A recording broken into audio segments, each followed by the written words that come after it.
mengatakan bertahlil itu berarti menyebut kalimat la ilaha illallah. La ilaha illallah ini juga disebut dengan kalimat taqwa.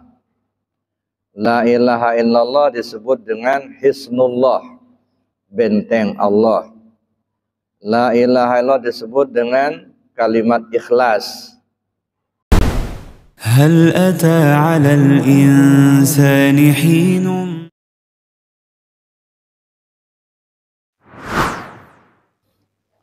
Alhamdulillah rabbil alamin wal aqibatu lil muttaqin wala udwana illa 'ala zalimin. Asyhadu an la ilaha illallah wahdahu la syarika lah wa asyhadu anna Muhammadan 'abduhu wa rasuluhu la nabiyya ba'dah. Allahumma shalli 'ala sayyidina Muhammad wa 'ala alihi wa ashabihi ajma'in. Ini suara luar apa suara dalam? Ini mic-nya suara luar apa suara dalam? Dalam. Ya, memang kalau ngaji ini yang penting suara dalam. Nggak penting suara luar. Karena yang perlu mendengarkan kita yang di dalam. Nah, jangan sampai suara luarnya keras, tapi suara dalamnya nggak kedengaran malah. Ya. Orang di luar ya nggak penting, karena memang mereka nggak hadir. Yang penting suara di dalamnya, karena kita yang hadir ini yang mau mendengar. Ya. Pada kesempatan ini kita masih melanjutkan materi kajian di tingkat tarekat. Di amaliyah tarekat kita sudah talqin dzikir, itu artinya sudah belajar cara mengamalkan dzikir. Jadi saya hanya sekedar mengingatkan apa yang kita pelajari itu bukan hanya untuk diketahui. Ya, tapi apa yang kita pelajari untuk kita amalkan. Sebab kalau banyak ilmu tidak kita amalkan, malah itu jadi bahaya. Ya. La yazalu qadama 'abdin yaumal qiyamah hatta yus'ala an arba'. An umrihi fima afnahu wa an jismihi fima ablahu wa an ilmihi ma amila bih wa an malihi min aina iktasabah wa fima anfaqah. Belum bergeser telapak kaki seorang hamba pada hari kiamat nanti hingga ditanyakan kepadanya 4 persoalan. Pertama, umur kemana kau habiskan? Yang kedua, tubuhmu kemana saja kau bawa? Yang ketiga, ilmu yang sudah kau ketahui apa saja yang sudah kau amalkan?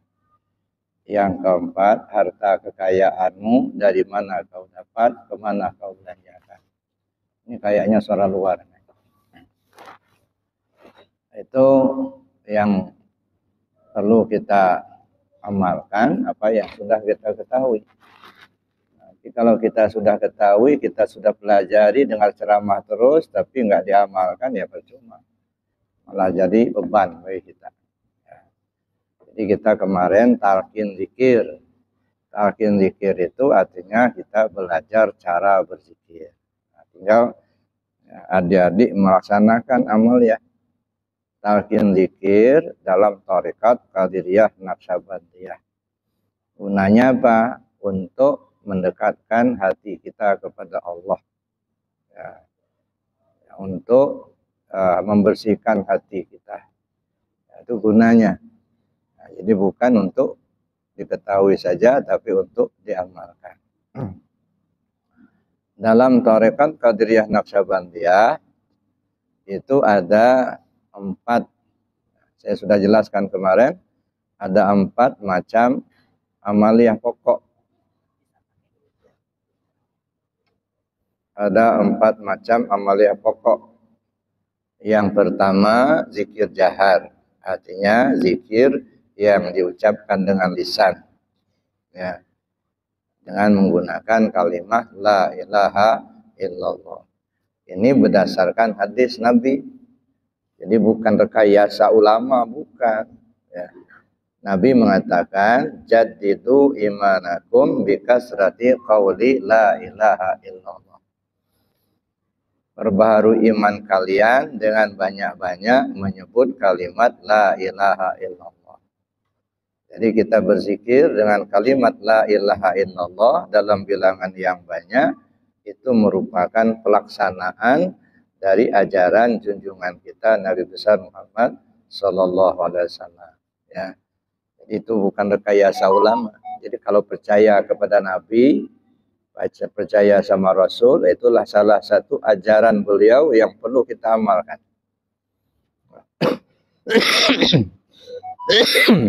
Untuk memperbaharui iman, kata Nabi, banyak-banyak sebut kalimat la ilaha illallah. Ya. Yang kedua, zikir dalam hati. Ya, zikir dalam hati dengan menggunakan ismu zat. Kemarin sudah kita talqin, sudah kita pelajari bagaimana cara hati berzikir. Nah, itu bukan hanya diketahui, tapi diamalkan. Kenapa? Karena ya namanya pengamalan itu berlatih. Ya, semakin sering kita amalkan, semakin terbiasa. Gitu. Kalau kita tidak amalkan, tidak terbiasa. Padahal kata Nabi SAW, matanas bima ya'isubih. Manusia mati sesuai kebiasaan. Nah, jadi kalau hati kita sudah terbiasa berzikir, lidah kita sudah terbiasa berzikir, insya Allah mau meninggal pun dalam keadaan zikir. Nah, jadi itu artinya untuk menyelamatkan kita. Itu yang kedua. Yang ketiga, ya, dalam amaliyah Tarekat Qadiriyah Naqsyabandiyah itu khataman. Kemarin sudah dibagikan bukunya, nggak tahu sudah dibaca apa belum bukunya. Nah, itu bukan hanya untuk jualan, bukan jualan, itu untuk panduan amaliyah Ikhwan TKE. Makanya itu tidak ada jualan di pasar. Ya, di Alidirus nggak ada jualan itu. Di mana-mana di pasar nggak dijual, itu khusus dari Suryalaya. Ya, jadi kita drop dari Suryalaya untuk kepentingan Ikhwan TKN di Lampung. Nanti kita bayar itu di Suryalaya. Ya, jadi semua buku yang beredar itu, yang terjual itu kita setor ke sana. Ya, kalau ada yang nggak bayar, berarti saya yang harus nanggung biayanya itu. Saya yang harus membayarnya. Karena mereka Suryalaya nggak mau tahu. Pokoknya buku sekian, bayarnya sekian. Makanya saya bilang sama anak-anak, ya kalau turun-turun ke daerah, jangan ada yang ditinggal. Ya, yang ada uangnya kasih buku, yang nggak ada duitnya nggak usah. Kenapa? Kita mesti store ke sana. Ya, bukan diberi cuma-cuma dari Suryalaya. Nah, dan itu kepentingan Ikhwan TKN. Apalagi di Arafah itu banyak yang talqin dzikir, banyak yang butuhkan buku. Semalam aja hampir 100 orang yang talqin dzikir. Setiap minggunya itu banyak yang talqin dzikir, banyak membutuhkan buku tersebut. Ya, jadi itu khataman minimal sekali sepekan itu kita amalkan, baik sendirian maupun berjamaah. Yang keempat itu manaqib. Nah, itulah tanda kita pengamal Tarekat Qadiriyah Naqsyabandiyah itu adalah ya melaksanakan amaliyah yang 4 macam tadi. Ya, kalau tidak ya berarti nggak jalan kan. Hanya sekedar untuk diketahui saja. Justru itu akan menjadi beban nanti. Nah, kalau hanya sekedar diketahui tapi tidak diamalkan itu jadi beban. Jadi jangan sampai nanti justru akan membebani kita, bukan untuk membersihkan hati. Baik, ini masuk kepada al-faslul awal fi bayani mahiyatin nafi wal isbat. Ini pasal yang pertama menerangkan tentang hakikat nafi isbat. Inti daripada nafi isbat. Wa amma mahiyat nafi wal isbat bahwa afdalu asyadu ta'siran wa huwa kalimatu la ilaha illallah. Qala Allah Ta'ala fa'lam annahu la ilaha illallah. Qala Nabi sallallahu alaihi wasallam afdalu ma qultu ana wan nabiyyuna min qabli la ilaha illallah. Ya. Adapun kalimat nafi isbat itu adalah afdalu wa asyaddu ta'siran. Kalimat teragung dan paling membekas di hati, yaitu la ilaha illallah. Jadi kalimat la ilaha illallah ini disebut kalimat nafi isbat atau disebut kalimat tauhid. Jadi kalimat la ilaha illallah itu banyak gelarnya ini. La ilaha illallah disebut tahlil. Kalau orang mengatakan bertahlil itu berarti menyebut kalimat la ilaha illallah. La ilaha illallah ini juga disebut dengan kalimat taqwa. La ilaha illallah disebut dengan hisnullah, benteng Allah. La ilaha illallah disebut dengan kalimat ikhlas. La ilaha illallah disebut dengan syajarah mubarakah. Jadi banyak ya. Atau disebut kalimat tauhid, itu la ilaha illallah itu. La ilaha illallah ini disebut kalimat tauhid. Karena dengan kalimat itulah kita sampai kepada tingkat tauhid yang sempurna. La ilaha illallah itu disebut nafi isbat. Menafikan dan menetapkan. Nafi itu artinya menidakkan. Isbat itu menetapkan. Jadi kalau disebut la ilallah kalimat nafi isbat artinya menidakkan dan menetapkan. Apa yang ditiadakan dan apa yang ditetapkan. Nah, ini kita perlu paham. Tauhid atau tingkatan pemahaman orang tentang tauhid. Nah, tingkatan pemahaman. Yang pertama ada namanya tauhid azaz. Tauhid azaz itu artinya naluri ketuhanan. Jadi semua orang punya, apakah dia beragama Islam atau dia kafir, bahkan orang-orang primitif sekalipun yang ateis begitu, tetap di dalam hatinya, dalam dirinya ada naluri ketuhanan. Walaupun dia ngomong, dia nggak percaya sama Tuhan. Kan banyak sekarang ini. Ya, nggak percaya sama Tuhan. Itu kan omongan saya. Tapi naluri ke Tuhan pasti ada. Ya. Salah satu contoh. Ya, ketika di musim kemarau. Orang mau bercocok tanam. Butuh air. Mereka tidak bisa menurunkan hujan sendiri. Padahal mereka butuh air. Nah, mereka minta kepada yang mereka anggap punya kemampuan. Ya. Artinya kekuatan di luar dirinya. Ketika dia menganggap ada kekuatan di luar dirinya matahari, nah maka minta sama matahari. Ketika mereka menganggap kekuatan di luar dirinya ada berhala, minta sama berhala. Mungkin dia menganggap ada kekuatan di luar dirinya, misalnya ada dewa, minta sama dewa. Nah, ini namanya naluri ketuhanan. Dan semua manusia, bukan hanya manusia, yusabbihu lahu ma fis samawati wal ard. Seluruh isi bumi dan langit bertasbih kepada Allah, berzikir kepada Allah. Ya, ini kita buktikan kemarin itu, ini adik-adik, Bapak Ibu semua, ya. Berapa minggu yang lalu kami ziarah ke Krui, ya, sampai ke Syekh Aminullah, ya, di Pugung. Kemudian ziarah di beberapa tempat, ada ziarah kami ke Syekh Muhammad Tahir, Waisulu, Serunting Sakti. Kemudian ziarah kami ke Pagar Mangunang, ya, di Waisindi Hanuat, Krui. Ketika ziarah di Pagar Mangunang kan naik ke atas bukit itu, ya, dalam hutan. Jadi ketika kita sedang berzikir, ya, ada sebuah daun itu ikut zikir.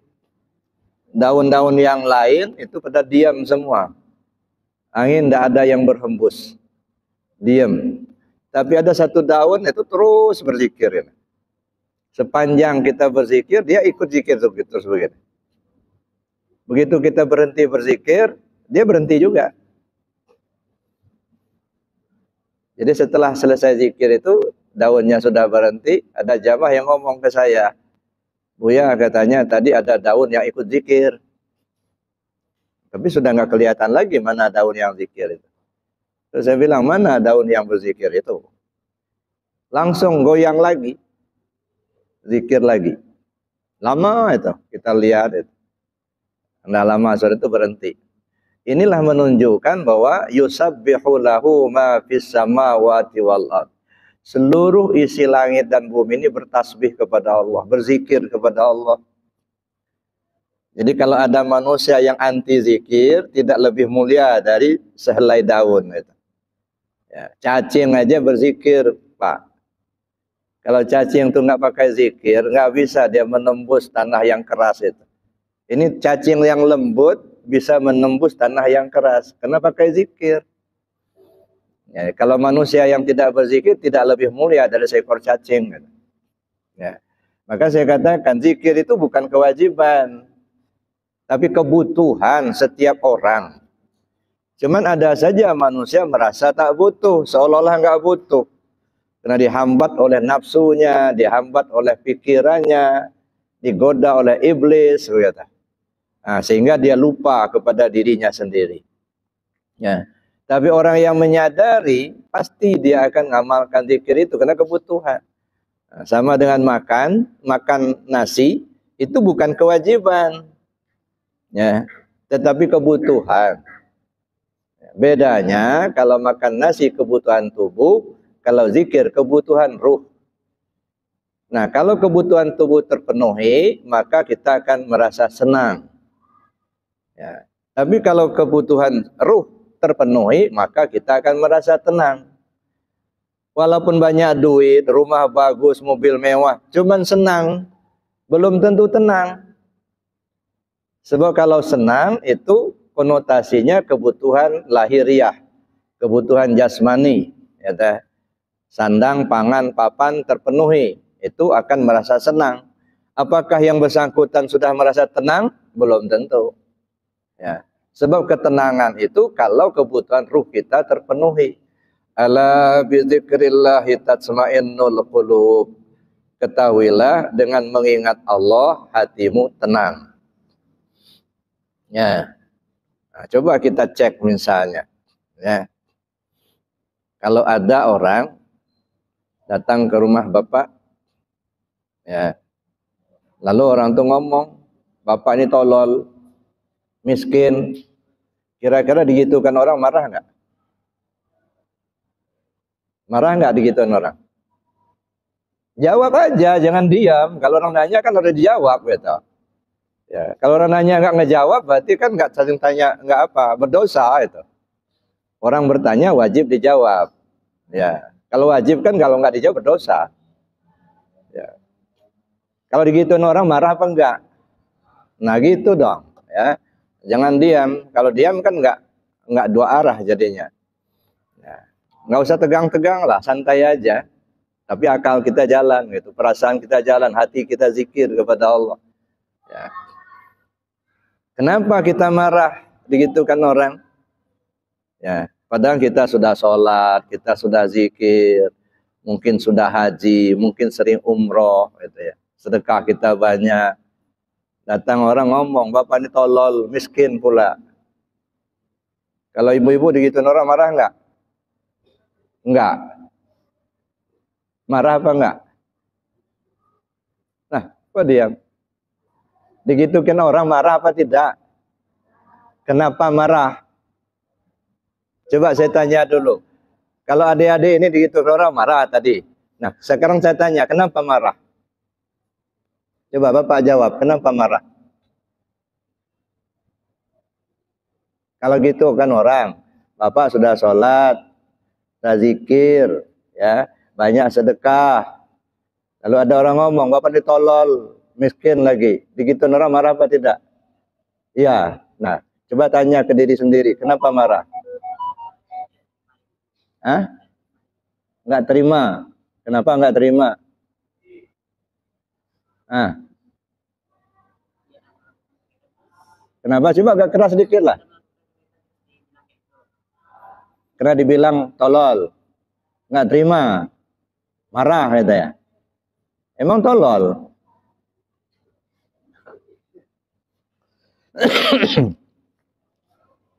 Kalau kamu yang kalau dibilang orang seperti itu marah apa enggak? Hah? Nggak tahu. Mikir nggak kamu? Kalau digitukan orang, ada orang datang ngomong sama kamu, kamu tolol, miskin, kira-kira digitukan orang marah apa tidak? Enggak. Benar. Kenapa tidak? Hah? Enggak merasa miskin. Memang kamu miskin gitu. Terus? Emang kamu enggak tolol gitu? Tolol apa enggak? Enggak, pintar kan? Udah sekolah kan? Sudah. Nah, kamu merasa pintar, tahu kan? Jadi kamu merasa tolol gitu? Enggak juga. Nah gimana? Di mana kamu berada itu? Tolol enggak, pintar enggak gitu? Standar. Apa arti standar itu? Nah, tidak bodoh, tidak tolol. Apa artinya itu tidak bodoh, tidak tolol itu? Banci gitu ya. Nah. Ya, ini artinya kita ingin berpikir gitu. Kita ingin menemukan jawaban. Jadi bukan saya menuduh adik-adik itu tolol, bukan. Tapi kita ingin menemukan jawaban ketika ada orang mengatakan kamu tolol, kamu miskin. Pasti marah. Ya. Mungkin golok keluar. Nah, sekarang kita tanya, kenapa kita marah? Karena kita merasa pintar dibilang orang tolol. Kita sudah sekolah kok. Kita sudah bisa baca, kita bisa ngitung. Ya. Kita orang kaya, banyak duit, ada motor, ada rumah. Ya, dibilang orang miskin. Nah, maka kita marah. Nah, kenapa kita marah? Karena yang kita ingat diri kita. Ya, diri kita ini pintar, dibilang orang tolol. Diri kita ini kaya, dibilang orang miskin. Makanya marah. Nah, kalau begitu apa yang bisa disimpulkan? Tidak ingat Allah, yang diingat diri kita sendiri. Gitu. Makanya kata Allah, ala bizikrillahi tatma'innul qulub. Kata Allah, dengan mengingat Allah pasti tenang. Ya. Tapi kalau tidak ingat Allah, nggak akan tenang. Ya. Kenapa? Karena yang kita ingat diri kita sendiri. Nah, coba ingat Allah. Kamu tolol. Ya, saya tolol. Kenapa? Yang pintar cuma Allah. Nggak ada makhluk yang pintar, enggak. Manusia ini tolol semua, Pak. Nggak ada yang pintar, enggak. Nah, coba kita cek. Benar enggak? Tolol semua. Misalnya ada bayi baru lahir. Nggak usah banyak-banyak pertanyaan. Tanya saja, jabang bayi ini warna apa? Nggak tahu nggak dia? Ya. 2 kali 2 berapa jabang bayi? Diam, dia nggak tahu. Kenapa? Memang belum diajar sama Allah. Kalau saya tanya, ini menurut Bapak Ibu, adik-adik semua, ini warna apa ini? Hitam. Kata kita. Kalau kata Allah ini warna apa? Ini kan kata kita ini hitam. Kata Allah ini warna apa ini? Nah, ini coba, Anda yang perempuan. Ini kata kita ini hitam. Kalau kata Allah ini warna apa? Nggak tahu. Ya hitam juga lah. Karena kita tahu ini hitam, dikasih tahu sama Allah. Belum dikasih tahu sama Allah, nggak tahu kita ini warna apa. Kalau begitu yang punya ilmu siapa? Allah. Jangan sombong, punya ilmu, punya pengetahuan tinggi. Yang tahu itu Allah. Kita diberitahu sama Allah. Kita nggak tahu apa-apa, nggak sebelum dikasih tahu sama Allah. Nah, makanya orang yang sombong karena nggak tahu dengan dirinya sendiri, nggak mengenal dirinya. Ya, yang tahu itu Allah. Makanya kalimatnya la ilaha illallah. La ilaha itu nafi isbat. Tadi saya sebut nafi isbat. Apa itu nafi isbat? Meniadakan dan menetapkan. La ilaha, tidak ada Tuhan. Nah, ketika kita mengucapkan tidak ada Tuhan, yang terbayang oleh kita itu, Allah itu, Tuhan itu punya sifat 7. Dia hidup, dia tahu, dia kuasa, dia punya kehendak, dia melihat, dia mendengar, dia berkalam. Nah, lalu masuk kalimat isbat, illallah, melainkan Allah.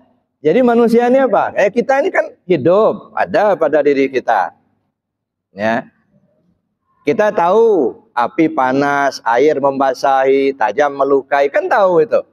Itu ada ilmu itu artinya itu. Ya. Kita ini kuasa, sanggup berjalan, sanggup mengangkat barang ini, sanggup kita mengangkat tangan, kan ada kuasa kita itu.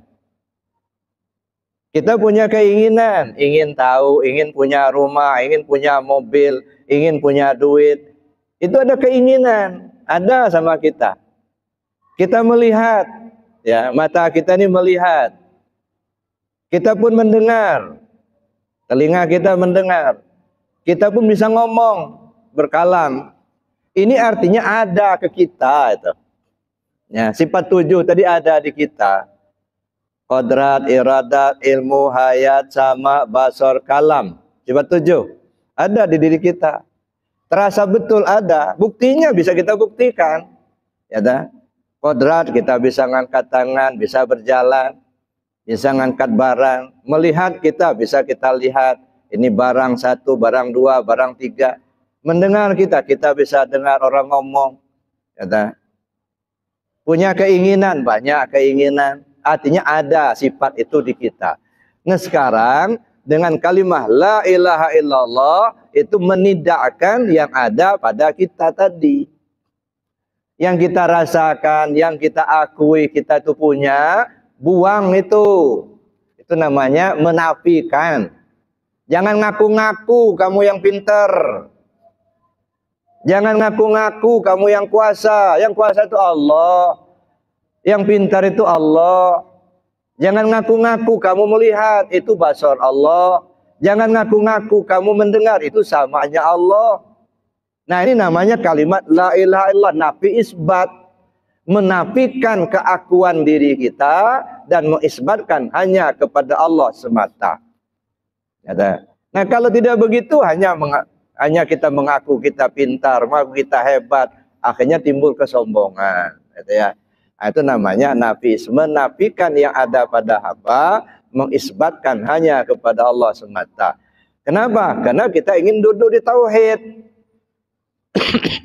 Maka kalimat la ilaha illallah itu bukan hanya ucapan, tetapi kalimat menghantarkan kita untuk berkeyakinan tauhid kepada Allah. Ya. Makanya bagi orang yang paham itu ya, ini kalimat teragung. Ya. Kalimat utama la ilaha illallah. Maka kita sering-sering dulu amalkan kalimat la ilaha illallah itu supaya terbiasa lidah kita, terbiasa telinga mendengar, terbiasa badan kita ini merasakan kalimat itu gitu. Jangan lewat aja. Ya dah. Kalau lewat aja kalimat la ilaha illallah ya kayak angin lalu masuk telinga kanan keluar telinga kiri gitu, nggak tersangkut, nggak diamalkan.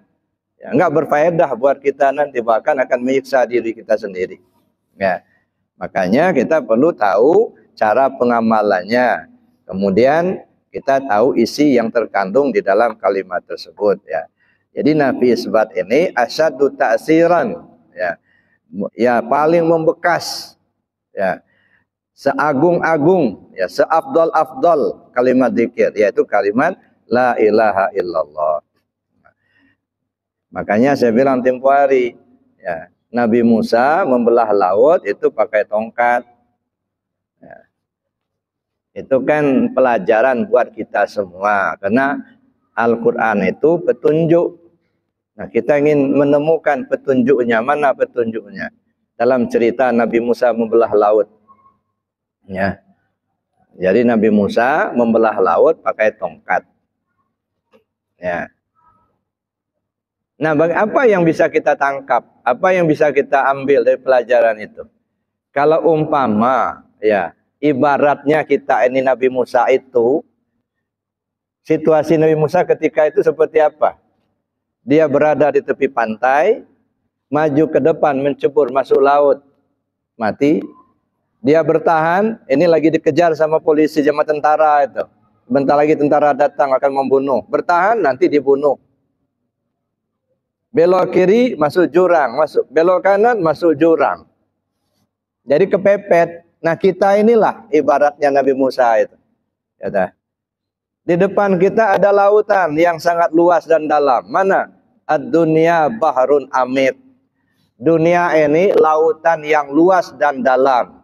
Banyak manusia tenggelam di lautan dunia ini. Nggak tahu arah hidupnya kemana arah hidup ini. Seolah-olah hidupnya cuma cari duit kita. Ini yang orang-orang nggak tahu arah hidup. Bangun pagi yang mikirin kerja. Kalau sudah kerja dapat duit. Kalau sudah dapat duit bisa beli makanan. Kalau sudah makan tenaga kuat bisa kerja lagi. Sudah kerja dapat duit, beli makanan lagi. Sudah makan kenyang bisa kerja lagi. Gitu terus muter. Nggak tahunya umur sudah 60 tahun, 70 tahun. Kemana arah hidup ini? Mikirin kerja aja, mikir duit aja. Nah, ini namanya manusia tenggelam di lautan dunia. Tak tahu arah hidup mau kemana. Jangan sampai kita seperti itu. Di belakang ada tentara yang akan membunuh. Waktu Nabi Musa dulu, tentara Firaun. Nah, kita juga begitu. Di belakang kita tentara mengejar terus. Siapa? Iblis. Selalu menggoda kita. Sebab iblis itu sengaja untuk mencari teman sebanyak-banyaknya untuk masuk neraka. Nah, yang dikejar-kejarnya ya kita inilah manusia ini. Banyak manusia terbunuh sama iblis itu. Ya. Ke kiri jurang, hawa. Ke kanan jurang, nafsu. Banyak manusia tertipu dengan hawa dan nafsunya. Tenggelam di lautan dunia, terbunuh oleh hawa nafsu sendiri. Itulah gambaran Nabi Musa itu. Nah, ketika kejepit seperti itu, Nabi Musa diperintahkan Allah pukulkan tongkat. Apa itu tongkat? Tongkat, ya Nabi Musa itu tongkat beneran, kata ya. Tapi yang isyaratnya di sini apa itu tongkat? Alat untuk berdiri. Ibarat orang tua, kalau nggak pakai tongkat nggak bisa berdiri, Pak. Ya. Jadi pakai tongkat. Tongkat itu alat untuk berdiri. Nah, pertanyaannya yang mau berdiri itu siapa? Yang mau berdiri itu tauhid, itu yang harus berdiri. Tegak tauhid ini dalam hidup kita ini. Alatnya mana? Kalimat. Mana kalimatnya? La ilaha illallah. Nah, itu tongkatnya. Gunakan kalimat ini untuk menyeberang di lautan dunia. Silakan jadi kaya harta, enggak masalah. Tapi tahu dengan la ilaha illallah, bertauhid kepada Allah. Insya Allah tidak akan nipu, enggak akan membohongi orang, enggak. Ya. Silakan kita jadi pejabat, tapi tahu la ilaha illallah. Insya Allah tidak akan koruptor, enggak akan korupsi, enggak. Silakan jadi petani, tahu la ilaha illallah, insya Allah tidak akan menggeser batas. Kenapa? Ingat Allah dimanapun kita berada.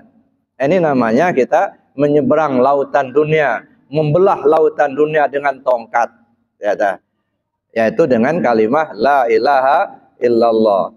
Nah, oleh karena itulah maka kalimat la ilaha illallah itu kalimat teragung. Ya, cuman ya itu tadi, jangan hanya sekedar tahu kalimatnya, tapi tidak tahu isinya. Maka tentang kalimat ini ada 4 hal yang harus kita pelajari. Yang pertama cara mengucapkan, yang kedua cara mengamalkan, yang ketiga tahu isi, yang keempat tahu cara memakai. Nah, ini perlu kita kaji lebih jauh. Baik Bapak Ibu yang saya hormati, adik-adik yang saya cintai, ya saya kira itu materinya untuk kali ini karena waktu sangat terbatas. Ada 5 menit lagi. Nah, sementara saya akhiri dulu demikian. Silakan kalau ada yang mau tanya. Assalamualaikum warahmatullahi wabarakatuh. Silakan. Ada yang mau tanya. Santai aja, nggak usah tegang-tegang lah. Santai itu kan nggak mesti harus ketawa terbahak-bahak, enggak. Saya malah menganjurkan kalau dengar ceramah jangan banyak ketawa. Bukan nggak boleh ketawa, boleh sih, tapi jangan terlalu banyak lah. Nyengir-nyengir aja dikit nggak apa-apa. Kenapa nggak boleh? Iya kadha wa dhaka fa inna dhaka tumitul qalba. Hindarilah olehmu banyak ketawa, karena banyak ketawa itu membuat hatimu mati. Maka orang walaupun sering kali dengar ceramah, tapi kalau ceramahnya ketawa-ketawa aja, nggak ada perubahan dalam hidupnya. Kenapa? Ya nyuapin orang tidur. Ya, habis berpiring-piring, nggak ada yang masuk perut, enggak. Kenapa? Karena itu tadi nyuapin orang tidur. Nah, silakan, ada yang mau tanya? Udah paham semua ya? Ada yang mau tanya? Nggak ada. Nggak ada. Ini karena kepingin cepat selesai tuh. Ya.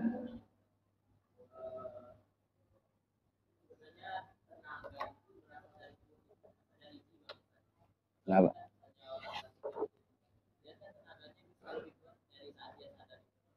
Coba apa gimana? Tenaga? Oh gitu. Ada orang yang tersuka tapi tenaganya itu dipegang oleh orang yang nggak tahan. Oh gitu. Itu sebenarnya berasal dari fisik, dari ruhnya. Kalau ruh ada, orang hidup apa mati? Mati. Kalau nggak ada ruhnya. Mati. Nah orang mati itu ada tenaganya nggak? Nah, udah itu aja. Berarti dari ruhnya itu. Kalau nggak ada ruhnya kan nggak butuh tenaga kan dia. Ya buktinya coba lah orang sudah mati gitu, suruh jalan dia bisa nggak? Nggak bisa. Berarti dari ruhnya. Ya. Cuman ya digerakkan oleh ruh sesuai dengan kemampuan fisik. Ya fisiknya lunglai itu tenaganya juga lunglai juga. Jadi sesuai dengan tenaga, sesuai dengan fisiknya. Ya. Jadi ada tenaga yang super, ada tenaga yang biasa-biasa saja. Tapi intinya bukan persoalan kuat dan tidak kuat. Ya, persoalannya ada tenaga gitu. Kalau persoalan kuat dan tidak kuat itu berbeda-beda. Fisik orang besar ke tinggi itu kuat dia. Kalau fisiknya kecil ya lemah dia. Tapi ada tenaganya. Nah tenaga itu yang jadi masalah itu. Gitu. Jadi bukan persoalan kuat dan tidak kuatnya. Sama dengan kemauan dan tidak ada kemauan. Ya. Manusia hidup pasti ada kemauan. Walaupun kemauan itu beda-beda, ada yang banyak maunya, ada yang sedang-sedang saja, gitu ya. Makanya kita perlu untuk mengkaji lebih jauh, gitu ya. Jadi fisik ini sebenarnya hidup atau mati fisik kita ini? Fisik ini mati. Kita aja yang ngomongnya hidup itu, karena ada ruhnya. Jadi fisik kita ini ya dihargai orang kalau masih ada ruhnya. Kalau sudah ada nggak ada ruhnya lagi, nggak dihargai orang. Coba saya tanya dulu. Ada dua orang gadis. Satu orang gadisnya tinggi semampai. Putih kulitnya bagaikan kapas. Rambut sebahu. Ya. Dia tidak terlalu gemuk tapi tidak terlalu kurus. Yang satu gemuk pendek hitam pula. Cuman yang tinggi semampai, yang kulitnya putih bersih kayak kapas, nggak ada ruhnya. Yang gemuk pendek hitam itu ada ruhnya. Kalau disuruh milih, kamu pilih mana? Milih yang hitam mau?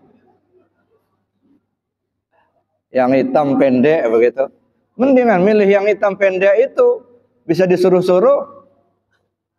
Yang putih bersih kayak kapas tapi nggak ada ruhnya, boneka. Mau diapain? Nggak bisa disuruh-suruh. Jadi yang hidup itu bukan jasad. Yang kelihatan ini casing aja, nih, sangkar. Ini yang cantik-cantik di sangkar nih. Kelihatan ini. Banyak orang tertipu. Ya. Ngelihat sangkarnya bagus tapi isinya jelek. Iya. Sangkanya bagus-bagus tapi isinya binatang gitu. Ngapain gitu? Makanya ada pantun orang Malaysia itu. Bukan kami memandang kaca, kami memandang jendela batu. Bukan kami memandang rupa, yang kami pandang tingkah dan laku. Tapi zaman sekarang enggak. Walaupun bagus tingkah lakunya, kadang enggak dihargai orang.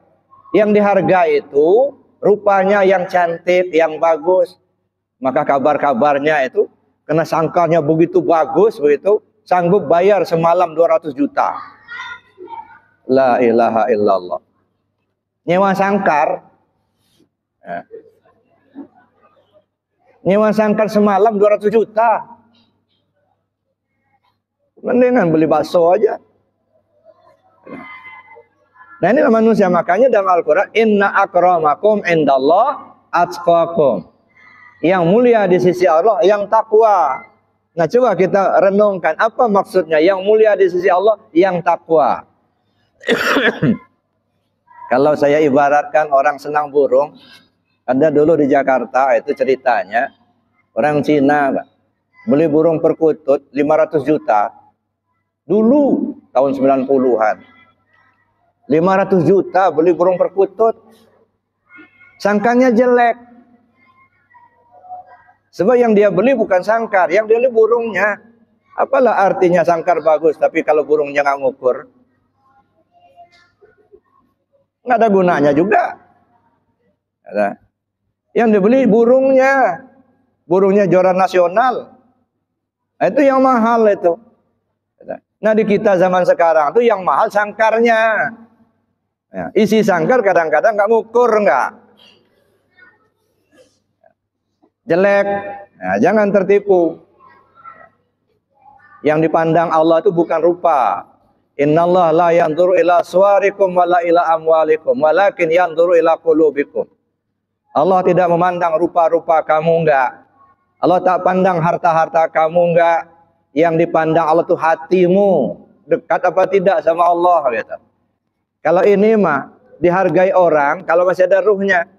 Coba adik-adik datang ke toko, ditawarkan kerja, digaji, karena ada ruhnya. Coba kalau sudah ada enggak ruhnya lagi, enggak mau orang toko nerima. Ada. Bikin rumah bagus-bagus, kamar yang bagus, beli sofa yang mahal, dalam kamar ada AC, ada. Tempat tidur yang bagus begitu, kayak di hotel bintang 5. Begitu ruhnya sudah enggak ada, apa kata anak-anak? Jangan masuk kamar, di luar aja. Masuk kamar enggak boleh lagi. Kamu beli mobil yang mewah, yang mahal. Udah ada enggak ruhnya? Ruhnya sudah enggak ada. Jangan pakai mobil itu, pakai ambulan aja. Padahal kamu yang beli, malah kreditnya belum selesai lagi. Dan begitu ruhnya enggak ada, enggak boleh pakai itu. Orang hormat, nah begitu kena ada ruhnya. Dan begitu enggak ada ruhnya lagi, lebih cepat dikubur, lebih bagus. Jangan lama-lama di rumah. Jadi ruhnya itulah yang harus dipelihara baik-baik. Ruhnya itulah yang harus dijaga. Bukan hanya tubuh. Nah, tubuh ini perlu. Karena ini pakaian dunia. Tubuh ini kan pakaian dunia. Nanti kalau kita pulang ke akhirat, lepasin pakaian. Ruhnya sudah nggak pakai lagi. Mati kata orang. Jadi yang mati itu jasadnya yang mati. Kalau ruhnya nggak pernah mati. Enggak. Ya, la wala taqulu liman yuqtalu fi sabilillahi amwat bal ahya walakin la tash'urun. Jangan kamu kira orang yang terbunuh di jalan Allah itu mati. Mereka hidup cuma kamu enggak tahu. Yang terbunuh di jalan Allah artinya yang meninggal sesuai dengan ketetapan Allah. Ada yang meninggal karena sakit, ada yang meninggal karena tabrakan, ada yang meninggal karena tenggelam, macam-macam lah. Itu namanya ketetapan Allah. Itu namanya jalan Allah. Jangan kamu kira orang yang terbunuh di jalan Allah itu mati. Ya mereka hidup, ruh kita hidup. Cuma kita yang nggak tahu, karena nggak ada jasadnya lagi. Gitu. Nah, jadi yang menentukan ruhnya itulah. Nah, cuman kita tidak boleh mengabaikan jasad. Karena jasad ini juga diri kita amanah Allah juga. Harus kita jaga baik-baik gitu ya. Kalau sakit diobati, kalau dia lapar dikasih makan, kalau dia capek kasih tidur gitu. Ya, sesuai dengan haknya lah gitu. Nah, cuman jangan sampai ngurusin tubuh sama ngurusin ruh, jangan sampai seperti ngurusin anak tiri sama anak kandung. Ya, ngurusin anak kandung bagus-bagus, anak tiri malah dikurung di kamar mandi. Enggak boleh ya. Jadi kita harus realistis lah. Yang tubuh kita tetap jaga, kita urus sesuai dengan kemampuan kita, karena kita butuh ya pakaian di dunia. Tapi ruh kita jangan pula diabaikan, karena dialah yang bertanggung jawab langsung kepada Allah. Ya, dia yang menanggung sakit senangnya. Ya. Nah, cobalah kita lihat itu, ada orang mati sebelah, ya, badannya mati sebelah, ruhnya sudah nggak ada di badan sebelah itu. Pencet-pencet lah, nggak ada rasa nggak. Pukul-pukul lah, dia nggak marah, nggak ada rasa. Kata. Nah, tapi yang masih hidup, masih ada ruhnya, pencet sedikit sakit katanya. Berarti apa? Yang merasakan ruhnya itulah, bukan jasadnya. Nah, jadi ruhnya kita ini harus dijaga baik-baik. Ya. Maka makanan ruh itu zikir, ibadah, itu makanan ruh kita. Ya, baik. Yang lain, ada yang mau tanya? Nggak ada. Kalau sudah nggak ada, ya sudah, kita akhiri saja sampai di sini. Ya. Baik, kita tutup dengan doa dan kafarat majelis. Bismillahirrahmanirrahim. Allahumma inni astaudi'uka ma 'allamtani wardudhu ilayya inda hajati wa la tansani ya rabbal alamin. Subhanakallahumma wa bihamdika asyhadu an la ilaha illa anta astaghfiruka wa atubu ilaik. Assalamualaikum warahmatullahi wabarakatuh.